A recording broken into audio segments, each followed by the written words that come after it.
हे पुनर्वसु जातौ केरले चोळपट्टने कौस्तुभांशं धराधीशं कुलशेखरमाश्रये गुष्यते यस्य नगरे रङ्गयात्रा दिने दिने तमहं शिरसा वन्दे राजानं कुलशेखरम्. Verse 28, 20, 27, 28. मज्जन्मनःफलमिदं मधुकैटभारे मत्प्रार्थनीयमदनुग्रह एष एव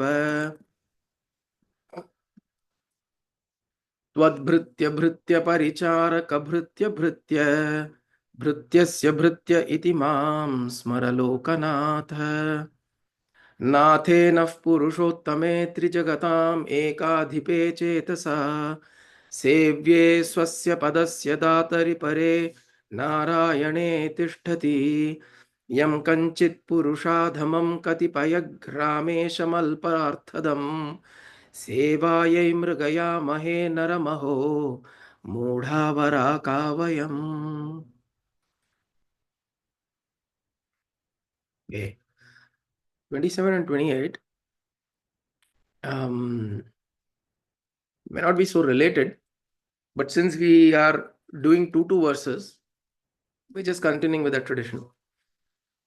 And as I said, not all of these verses are related to each other. Some may appear that way, some of them may not. Because individually, like this is Mukunda Mala Stotram. Right? Correcta Kavita is taking out the Mala. See, like in the Mala, each flower is a separate, each flower is separate, right? It's very, very independent. So there is beauty in each one separately also when you do an archana, but at the same time, the whole mala is also so beautiful, right? So that way, Mukunda Mala Stotram.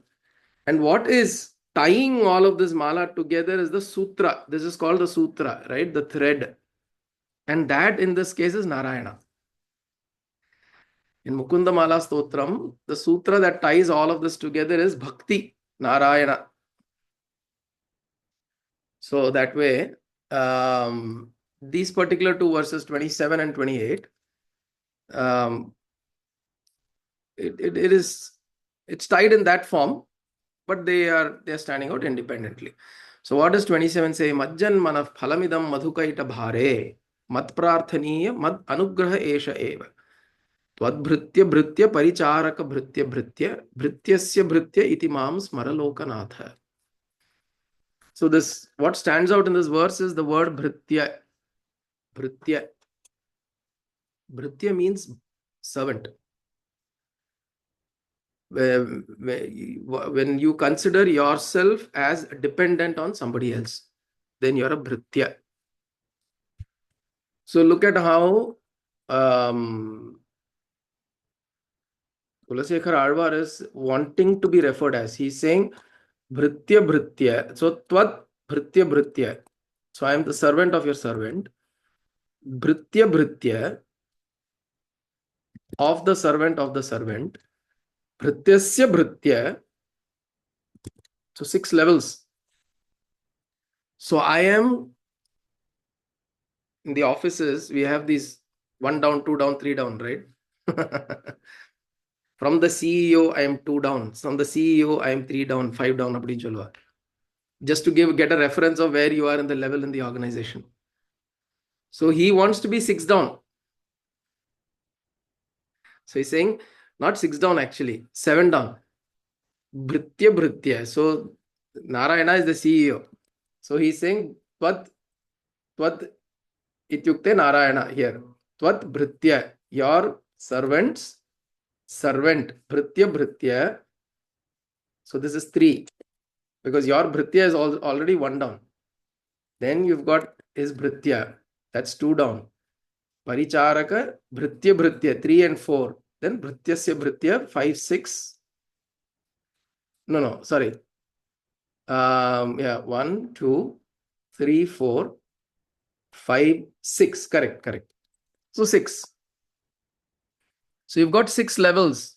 So he's saying, I am far removed from you by 6 levels, which means I'm okay to serve somebody who is anywhere in the line of your servitude. I don't have to come seeking you, Narayana. I don't have to come seeking to you. And I don't have to necessarily hold your feet only. I am okay to hold the feet of your dasa.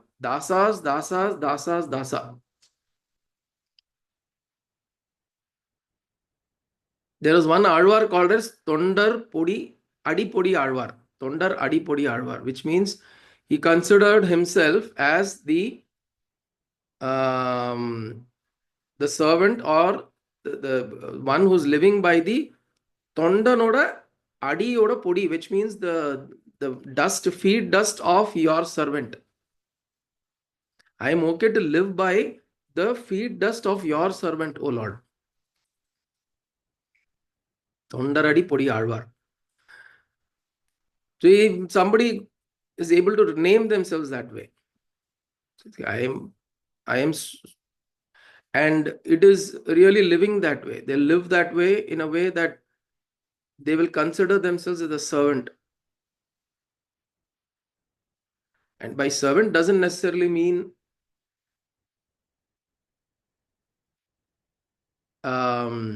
you're doing the bidding of the Lord, and you're doing the bidding of the bhakta who you consider is a bhakta of a Lord, of the Lord. You're not just being some servant, right? You're not just being some servant or some kind of this is not a slavery attitude of slavery. So these are things that was never really understood well, even in the past, when there was slavery quite prevalent. These ideas were not understood. And you're talking about a king. Kulasekhara Alvar was a king in his own right of the Chera kingdom. He's saying, I'm okay to be a servant. Servant means he's got thousands of servants in his kingdom. And when he's saying this, I am willing to be a servant, but it starts from where? Tvatpada, Tvatbhritya. I'm okay to be in that line of servitude of those people who are serving you. That is important to note.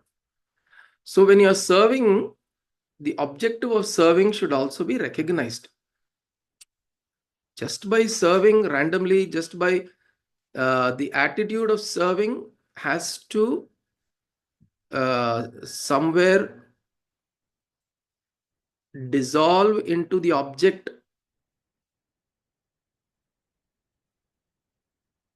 which means we should know for sure. For example, if I have to go and work as a servant in a multimillionaire's home, I may be getting a lot of money. I may get a lot of money. And I could have my servants. I may get enough money to even have my own servants.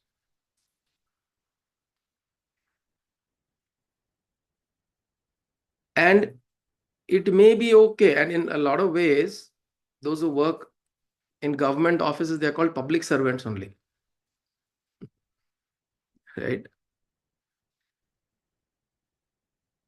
The attitude of servitude is not that of weakness.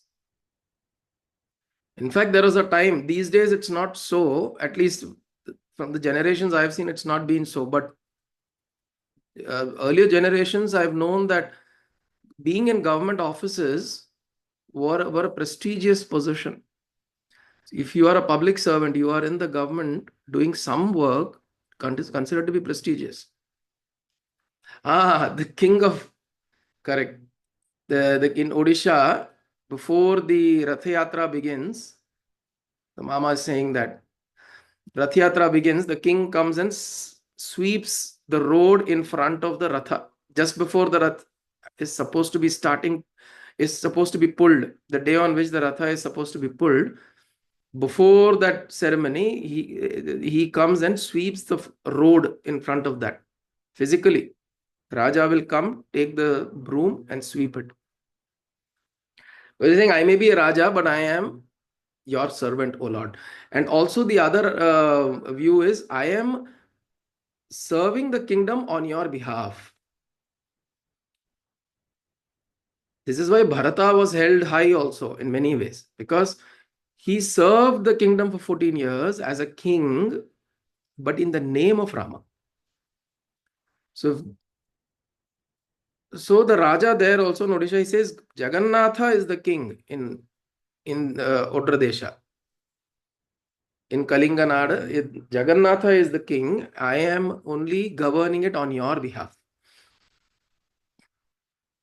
That is the attitude, right? So here he's saying, Majjan manaf phalamidam madhukaita bhare. Give me the fruit of this. Give me this fruit of my birth, this birth that I've taken. Give me the fruit of it. What is the fruit?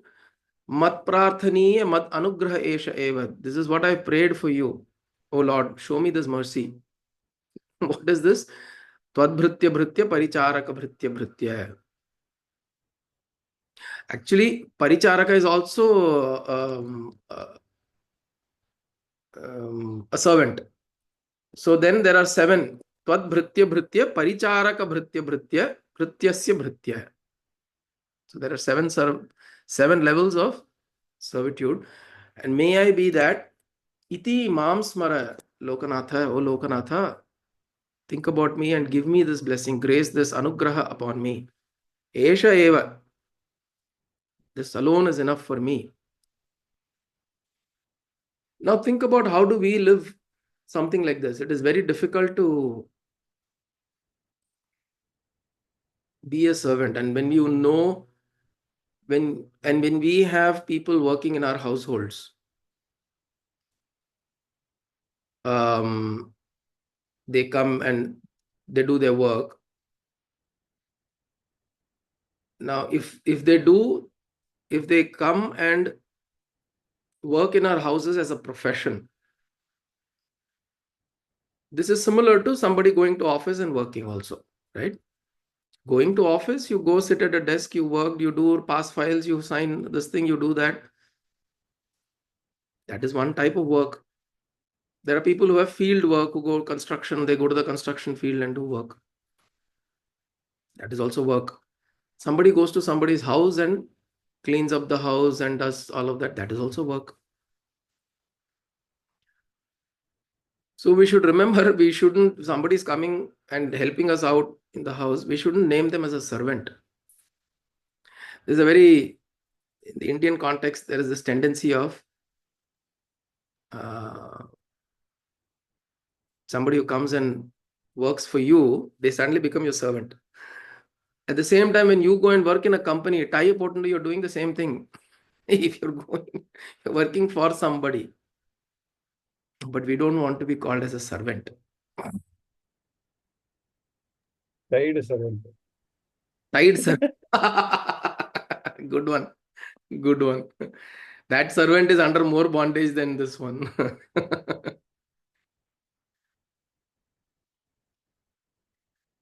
சில அவள்லாம் correct டைமுக்கு log out பண்ணிடுவா, நம்மளால பண்ண முடியாது. Correct. Yes, they have a check-in, check-out time. So the important thing to note is, servant is not somebody. So here this bhritya or dasa, the term of dasa. In fact, in Vaishnava Sampradaya, everybody who goes through the samashrayanam process is given a name which contains dasa at the end of it. So which means he is the dasa of the acharya, dasa of the Lord. And a lot of them speak like that, Ramanujadasan, Adiyen Ramanujadasan. So they refer to themselves as Adiyen Ramanujadasan. I am Ramanujadasa. The dasatvam is an attitude that we, that again, as I said, dasatvam is not a weakness, it is a strength. We should look at dasatvam because you're the dasa of Narayana, you're the dasa of Devi, you're the dasa of Sadashiva, you're the dasa of Pullayar, Ganapati, whatever. So with whichever Lord Ishta or your Guru, you're the dasa of your Guru. So with that attitude of serving, what you're developing there is some level of humility to say that when like my guru would say this line very beautifully: only when you learn to obey can you command. பேச்சு கேட்க தெரிஞ்சாதான். So only when you learn to obey, only when you know how to listen, will somebody else listen to you, which means you will have the ability to command. So at some point in life, somewhere we should have developed this attitude of being able to listen and obey.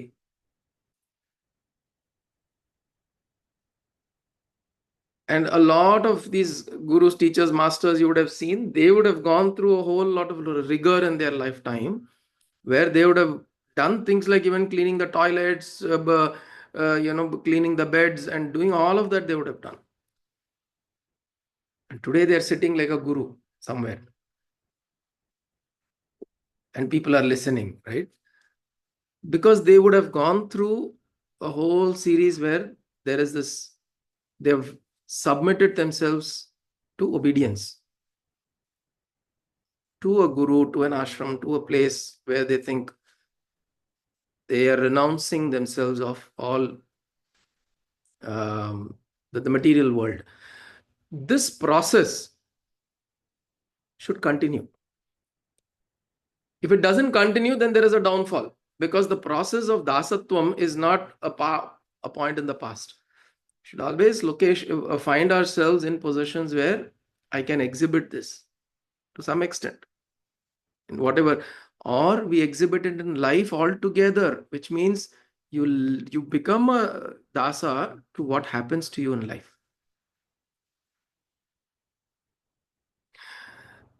There is a story I've read many years ago about a great Siddha who was so humble, so obedient, so much of a surrendered attitude, that his backbone started diminishing and he became a lump of mass, and his Sishya would carry him as a lump of flesh because of his immense attitude of servitude, that I am nothing, I'm completely surrendered in your care. This kind of an attitude, the mudugelimbu, so mudugelimbu, the spine that makes us be erect, is also the spine of individuality. Spine essentially is an identity of individuality. It stands up like that to show that I am an individual, I am this. So this person, he did so much sadhana and was in so much of that bhavana that his spine started eroding off. We tell this, right? முதுகெலும்பு இல்லாம இருக்கான், or you don't have a spine, you can't stand up for yourself and speak. So the world is actually constantly instigating in us to assert your individuality, and there is this person who dissolved it in this very beautiful way. These are extreme examples. We are not extreme examples. Some extreme examples, you just prostrate in front of them, take them as an inspiration. But it's not that every day you ask wife, can you please check today my has the spine dissolved a little bit? You don't take that as a goal for the next 5 years. Okay. Idea is to recognize how stiff are we.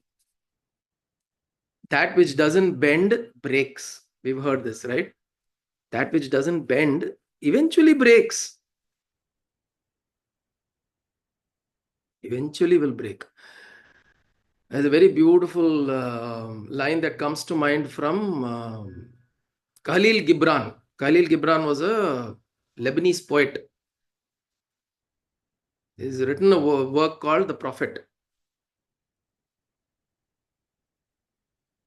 And in that, it's as though a prophet visits a village town and there are people there looking at the prophet and asking questions. So there are chapters, there are short chapters in the book, maybe 1-2 page chapters. So each chapter is like 1-2 page, and it's like a poem. And the people there are asking him, and he's responding. So one chapter is on children. This prophet is a book for keeps. You must read it, and you should, it's a book that one must keep and keep reading it. There is one chapter on children, just 1 page, and very beautifully he says the I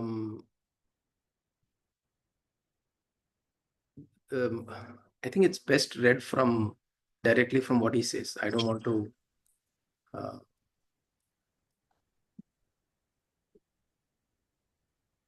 Khalil Gibran on children.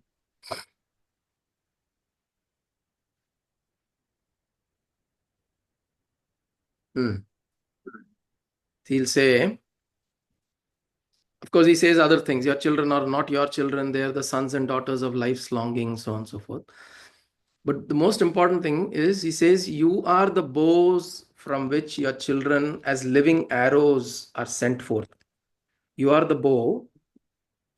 So considering bow and arrow, you are the bows from which your children are sent as living arrows.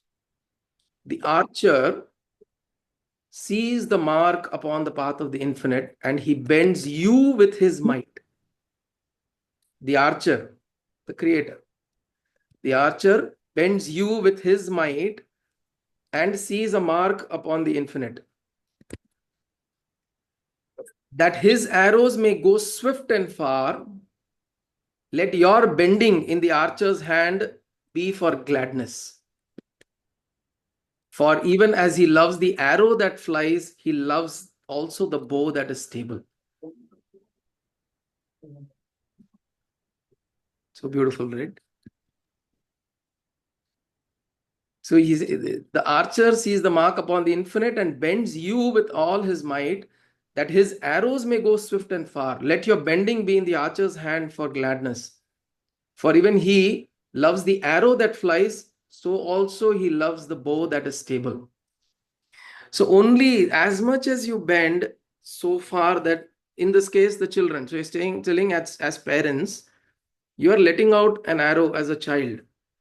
And he is the one who's making that arrow fly. So let him do that work. You just be the beautiful bow that bends as much as it wants, as it needs to in his hand, so that he sends out the arrow beautifully into the world, into the future, into the path of the infinite. So like these birds in the nest we are talking about. When can this bending happen? This bending will happen when we are not stiff. When will the archer pick up a bow that is suitable? He's saying, as much as he loves the arrows that go far, he also loves the bow that is stable. The bow has to be stable and steady and also to bend. If a little bit I bend, the bow is going to break, then the archer won't like that kind of bow. He'll say, throw it, get me another bow. Tadbhritya bhritya, paricharaka bhritya bhritya, bhrityasya bhritya. So, ivlo bhritya, so much of servitude feeling if I carry, how much I will bend.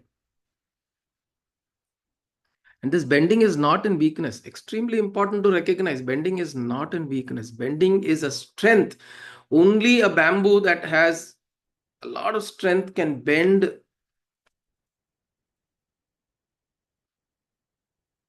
And from it, things can then be let out.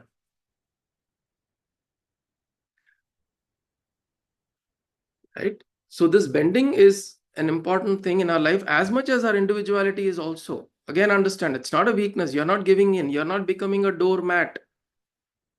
You're not becoming a doormat. You're not letting people just walk over you. You are recognizing that you are the servant of the attitude, the dasa of Bhagavan. I am doing his bidding.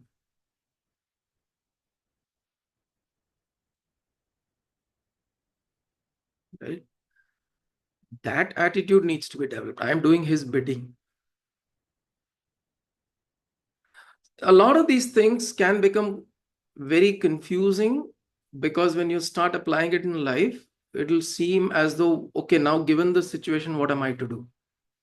Should I bend? Should I stand? Should I lie down? Should I what? And this is where sadhana comes into play. Continuous sadhana, in some form or the other, we keep doing, we start recognizing intuitively. As we said, the whole sadhana is to move from, what did we say the last time? I think 2 satsangs ago we said this, is to move from just intention to intuition. I want to do this, I want to do this, I want to do this. This is intention. It's important. But then there is, you develop spiritually when this becomes intuitive. This intuition, which means you're responding to intuition.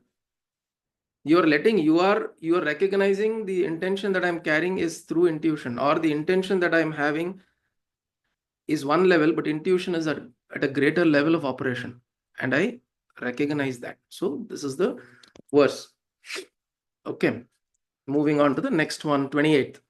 Nathe naf purushottame trijagatam ekadhipe chetasa sevye swasya padasya datari pare narayane tishtati yam kanchit purushadhamam katipaya grameshamal parthadam sevaye mrigayamahe naram aho mudhavarakavayam. Oh, when you have the whole Lord available to you, the Supreme Lord is available. Natha enough Purushottame. This Natha is available to us. Naha Purushottame. Trijagatam ekadhipe chetasa. In my mind, I can bring about this Trijagatam ekadhipa.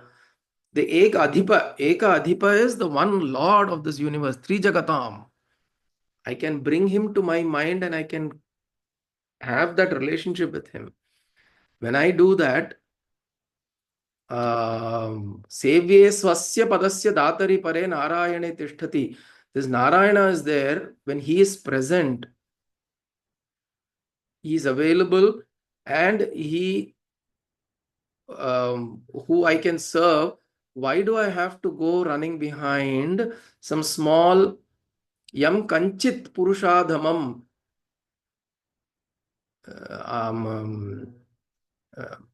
this is low, which means the verse here is to say, why should I go to some small landlords and small kings and small people with little riches and seek and keep begging and serving them? In fact, very interesting now, 27 and 28 seems like there is a connection. Although I started off saying that there may be, may not be. Now you see, in 27, he's saying, I am your dasas, dasas, dasas, dasa. But in 28, he's saying, why should I go and become a dasa of somebody? Why should I serve some lowly king or some merchant or some jamindar or some? Why should I go and beg? Because when I have you for my Lord, this difference we need to be able to understand. Who are you serving?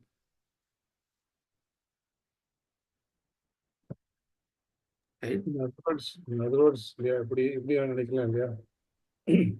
like he is willing to serve the Lord's servant, but not a person who is not the servant of the Lord. Very well said, Mama. Perfect. Willing to serve Lord's servant, but not somebody who is not the servant of the Lord. Correct. So he is taking both actively. He is wanting to serve somebody who's in the line of servitude of the Lord. At the same time, he is very aware that I don't want to serve somebody who's not in that line. So there's active recognition of what I want to do and what I don't want to do also. Right? Doesn't even want to come in contact with someone who doesn't have Bhagavad Smarana. Correct. He says that. I don't want to even think about somebody who doesn't have Bhagavad Smarana. I don't want to even think about such people. Why should I? Why should I get influenced?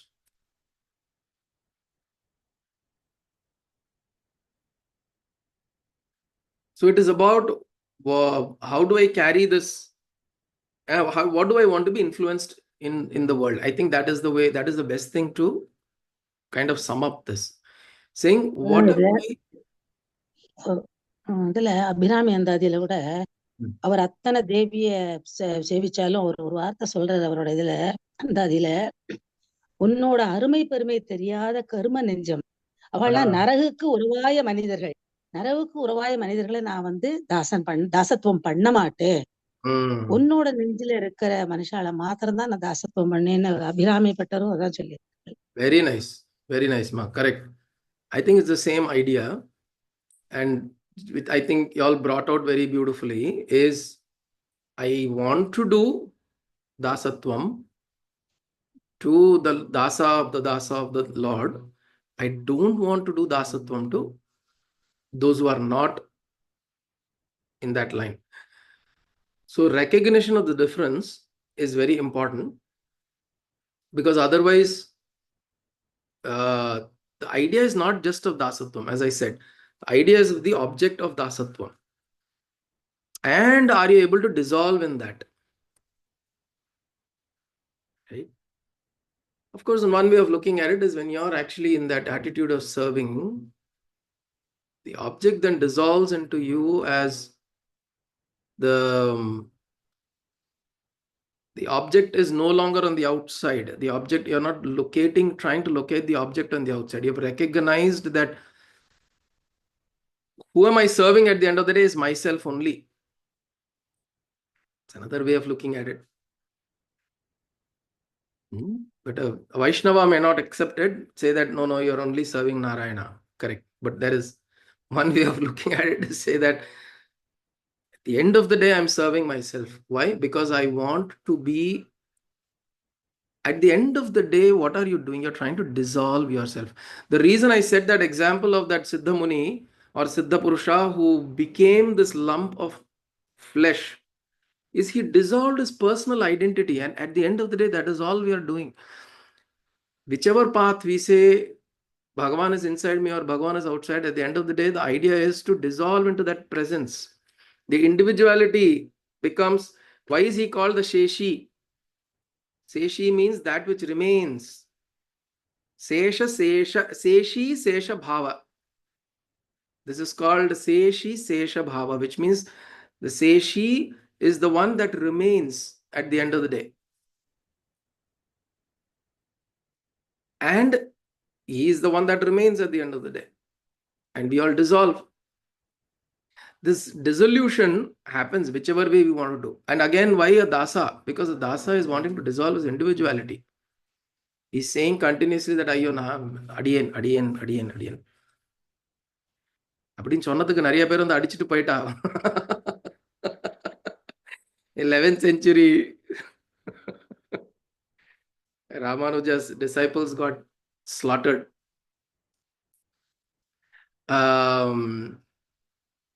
But they didn't mind. There is one Alvar or one Dasa of Ramanuja who was willing to pluck his eyes out, his own eyes out, to save Ramanuja. Koorathazhwar. Kuratalvar. Koorathazhwar. Kuratalvar. So this is the attitude of servitude, but object is also important. We need to know who we are serving. And that we pray that we get that right understanding. We pray we get that right understanding. And as I said, we should develop intention first, which is my intention is the highest. And then that must transmute itself into intuition. I maintain the intention, and that through that intention, I let intuition guide my intellect.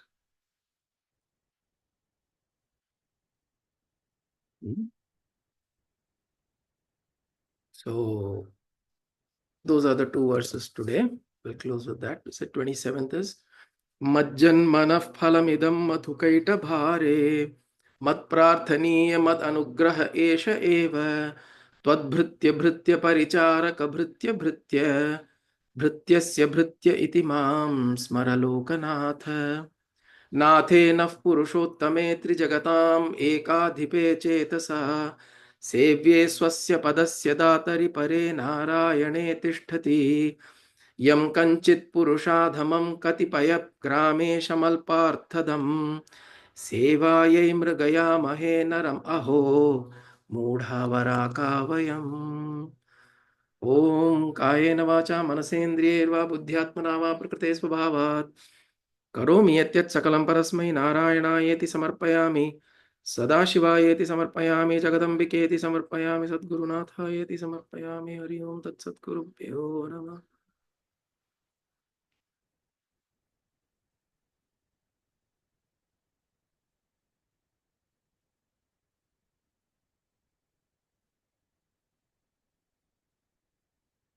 देवा हरि ओम। हरि ओम। हरि हरि ओम। ओम गुरुजी। नमस्कार।